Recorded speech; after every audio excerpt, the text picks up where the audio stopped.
Taxes pay for government services, everything from fighting wars to educating future workers.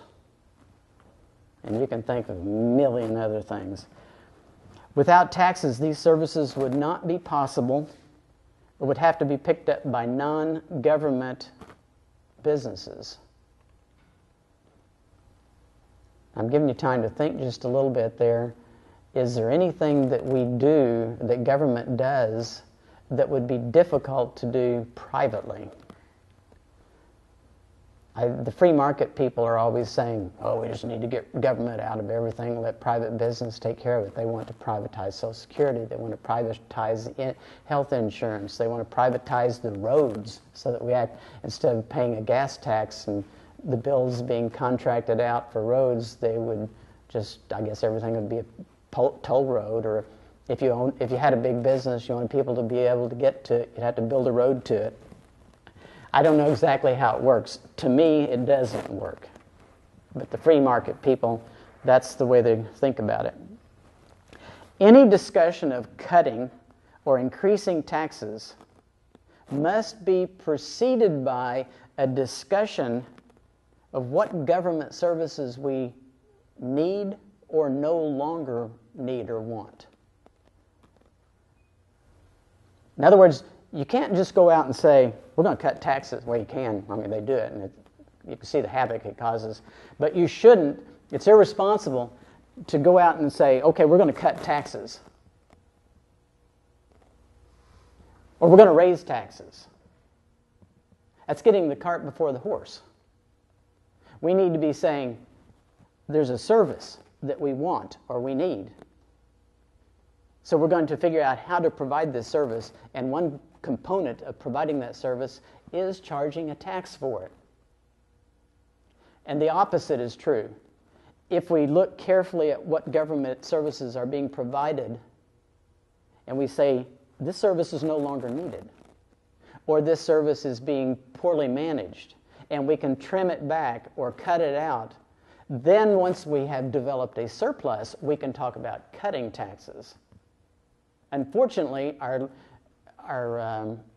policymakers are getting the cart before the horse primarily because they're trying to appeal to voters rather than try to solve the problems of the country. Taxes also have another use. They affect commerce and become a regulatory tool. Let's take the example of progressive income taxes. Are the progressive income taxes, do they have a regulatory effect on the economy? And if so, what kind of regulatory effect do they have? You can look at this while I talk about something else. But in the early 1970s, I started a cow-calf operation. My parents had a 200-acre farm that was just sitting there, nothing was going on.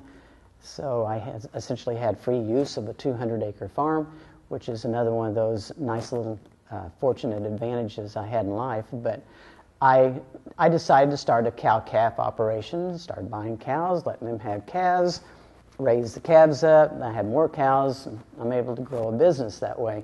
My wife and I are both teaching at the time, and we had no children. And we had been used to living on nothing. I had been borderline super poverty up to that point. So when we suddenly were both teaching and we were running a business that was making pretty good money, our income was much above what we actually needed to live on or even wanted to live on. So we had a choice. We could have just started spending more and had a wild lifestyle, but it just wasn't our nature. We wanted to save for our future. But taxes were high back then. There was a lot of brackets, and every time you went up in a bracket, your income tax rates went up.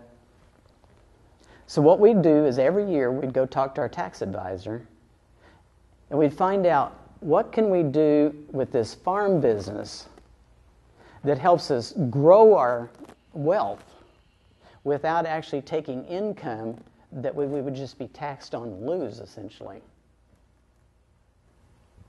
So every year, we worked hard to put money back into the farm, to recycle the money, the profit that we were getting from the farm back into growing the farm, and in that way growing our wealth rather than taking it out and just putting it in a savings account. And it worked quite well for us. Turned out to be a good deal. But what happened when we did that?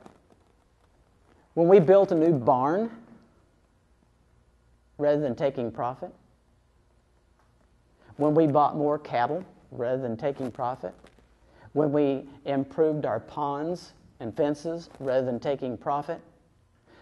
We hired people to do it. It caused the economy to grow.